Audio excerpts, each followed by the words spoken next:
नमस्कार मित्रों। आज हम राजस्थान माध्यमिक शिक्षा बोर्ड की कक्षा 9 की पुस्तक पर अध्याय 1 पर चर्चा करेंगे। ये जो समस्त प्रश्न मैं लेके आया हूँ, ये सारे के सारे प्रश्न हैं वो महत्वपूर्ण प्रश्न हैं। इनके ऊपर हम विस्तार से चर्चा करेंगे। तो प्रश्न नंबर 1, सिंधु नदी का उद्गम तिब्बत के कैलाश के मानसरोवर में स्थित सेंगे खबाब सिंहमुख हिमनद से माना जाता है। मित्रों, ये जो सिंधु घाटी सभ्यता आपने नाम सुना होगा, सिंधु नदी का जो उद्गम है वो तिब्बत के मानसरोवर के स्थित सेंगे खबाब व सिंहमुख हिमनद से माना जाता है। सरस्वती नदी का उद्गम शिवालिक की पहाड़ियों से माना जाता है। सरस्वती नदी का उद्गम है वो शिवालिक की पहाड़ियों से माना जाता है। और सरस्वती नदी राजस्थान में कहाँ से प्रवेश करती है? नौहर से। राजस्थान में सरस्वती नदी है वो नौहर से प्रवेश करती है।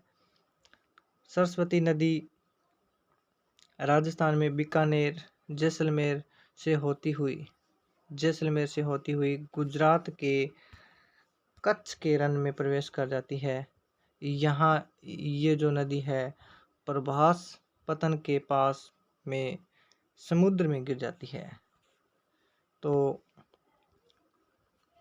इसके पश्चात सिंधु सरस्वती है वो 3250 से 2750 ईस्वी पूर्व, यहाँ 3250 से 2750 ईस्वी पूर्व है।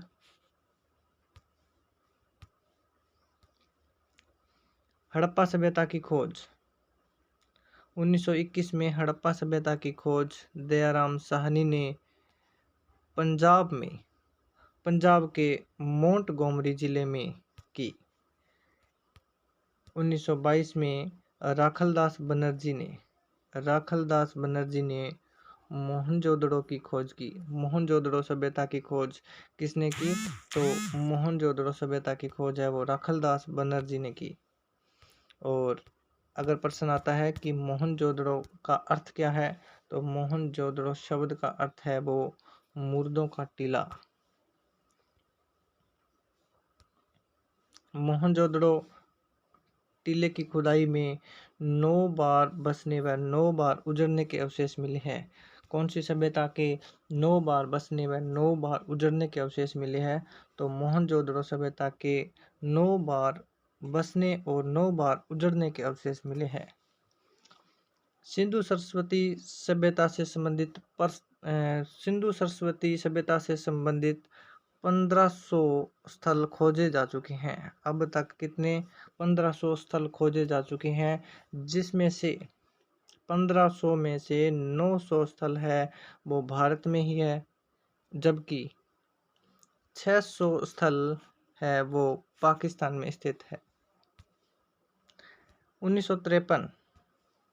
1953 में अमलानंद घोष ने राजस्थान के बीकानेर संभाग में लगभग 25 पुरातात्विक स्थलों की खोज की।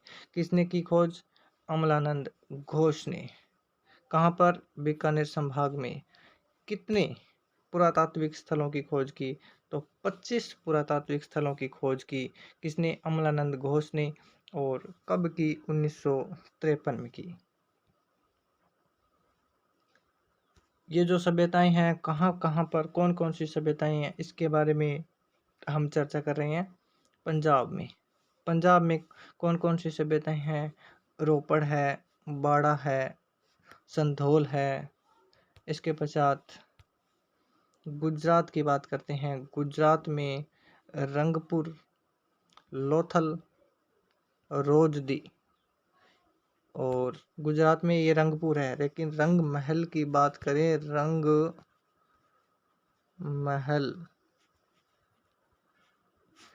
रंग महल की बात करें तो ये राजस्थान में पड़ता है।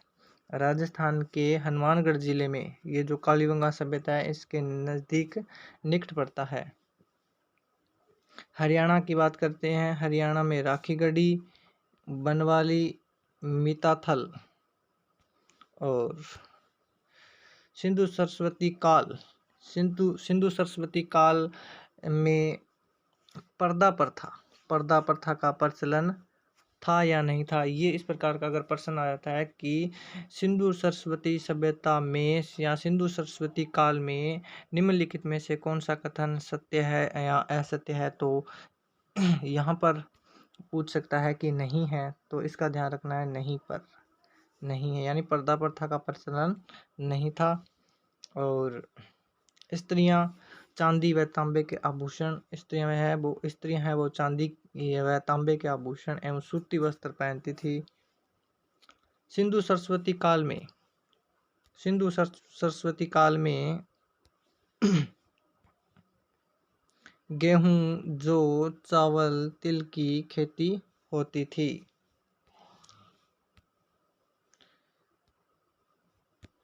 चहुंदड़ो व कालीबंगा की खुदाई में तौल के बाट मिले हैं। किस सभ्यता में तौल के बाट मिले हैं? तो कहाँ से मिले हैं तौल के बाट है वो? एक तो कालीबंगा से मिले हैं, एक चहुंदड़ो से मिले हैं। इसके पश्चात बात करते हैं गुजरात के लोथल नामक स्थान से गोदी बंदरगाह कहाँ से प्राप्त हुआ है? गोदी नामक जो बंदरगाह है वो गुजरात के लोथल नामक स्थान से प्राप्त हुआ है। यह जो लोथल नामक स्थान पर ये गोदी बंदरगाह जो प्राप्त हुआ है, यह समुद्री यातायात का क्या था? प्रमुख केंद्र था। मोहनजोदड़ो, इसके पश्चात हम बात करते हैं मोहनजोदड़ो में सीप की टूटी हुई पटरी यानी टूटा हुआ स्केल प्राप्त हुआ है। तो स्केल कहाँ से प्राप्त हुआ है? स्केल है वो मोहनजोदड़ो से प्राप्त हुआ है। सीप की टूटी हुई पटरी कहाँ से प्राप्त हुई है? तो मोहनजोदड़ो से हुई है। लोथल, बनवाली, राखीगढ़ी से अग्नि वेदिका के अवशेष मिले हैं। ये जो अग्नि वेदिका के अवशेष की बात कर रहे हैं ये मिले तो कालीबंगा से भी है।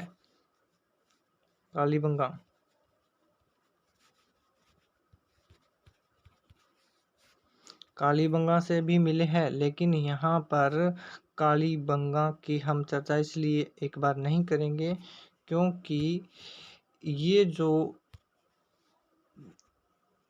RBSC की किताब में ऐसा दिया हुआ नहीं है कि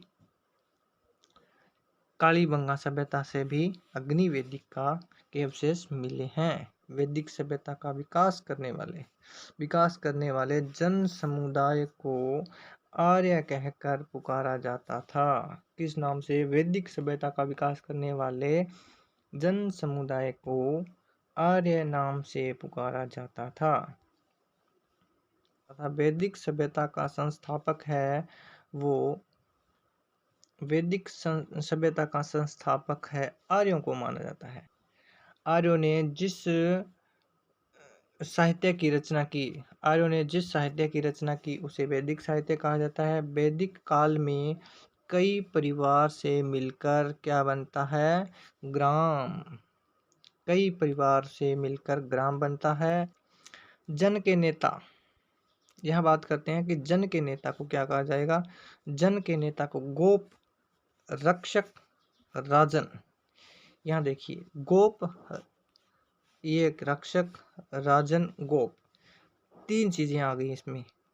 गोप, रक्षक, राजन। जन के नेता को क्या कहा जाएगा? प्रश्न इस प्रकार आएगा कि वैदिक सभ्यता में जन के नेता को किस नाम से जाना जाता था? तो जन के नेता को गोप, रक्षक, राजन आदि नामों से जाना जाता था। राजन का निर्वाचन कौन करता है? देखिए राजन का निर्वाचन है वो प्रजा करती है। ठीक है, राजन का निर्वाचन है कौन करता है? प्रजा करती है। और वैदिक काल। वैदिक काल में शासन का सर्वोच्च अधिकारी वैदिक काल में शासन का सर्वोच्च अधिकारी कौन होता है? शासन का सर्वोच्च अधिकारी है वो राजन होता है। कौन होता है? ये देखिए, राजन। तो वैदिक काल में समाज में वर्ण व्यवस्था प्रचलित थी। वैदिक काल में समाज में वर्ण व्यवस्था प्रचलित थी। वर्ण व्यवस्था कर्म और श्रम के सिद्धांत पर आधारित थी। अब प्रश्न बनता है कि वैदिक काल में जो वर्ण व्यवस्था है, वैदिक काल में वर्ण व्यवस्था किस पर आधारित थी? कर्म पर, श्रम। समाज की मूल इकाई पूछ लिया जाए तो परिवार। और ऋग्वेद में भीषक नाम के चिकित्सक का उल्लेख मिलता है। किसका? भीषक नामक चिकित्सक का उल्लेख मिलता है। किस में मिलता है? ऋग्वेद में। इसके बाद बात करते हैं कि निष्क सोने के सिक्के।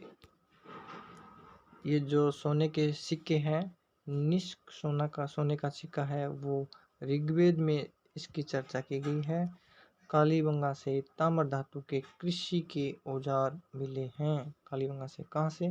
कालीबंगा से कृषि के ताम्र धातु के औजार मिले हैं। इसके बाद बात करते हैं आहड़ सभ्यता।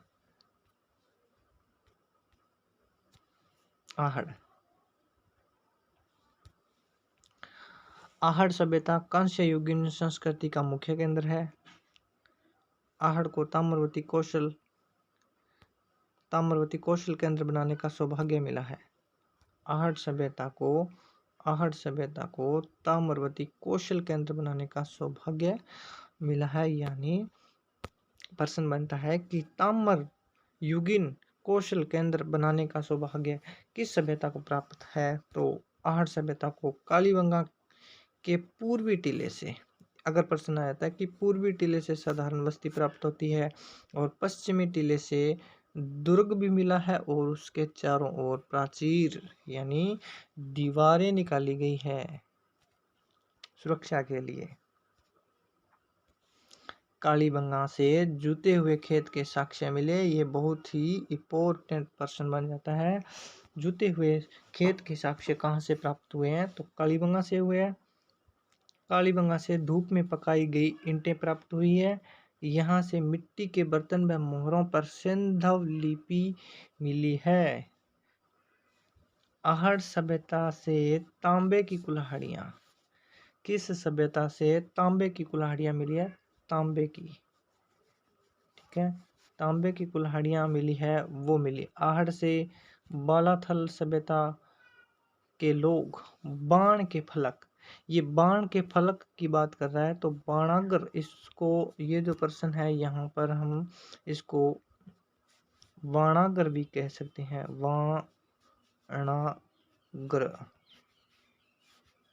वाणागर यानी बाण के आगे का हिस्सा होता है, उसको बाणागर कहते हैं। उसी को बाण के फलक नाम दिया गया है, उसी को बाण का फलक नाम दिया है। बालाथल सभ्यता के लोग बाण के फलक का प्रयोग करते थे। बालाथल की खुदाई में 11 कमरे प्राप्त हुए हैं। बालाथल से तांबा गलाने की भट्टी भी प्राप्त हुई है। इसके बाद बात करते हैं चंद्रावती सभ्यता कहाँ पर है? सिरोही में है। माउंट आबू की तलहटी में आबू के निकट माउंट आबू सिरोही में चंद्रावती नामक सभ्यता स्थित है। यह सभ्यता सेवाणी नदी के किनारे बसी हुई है। ठीक है, इसकी खोज किसने की? चंद्रावती सभ्यता की खोज कर्नल टोड ने की।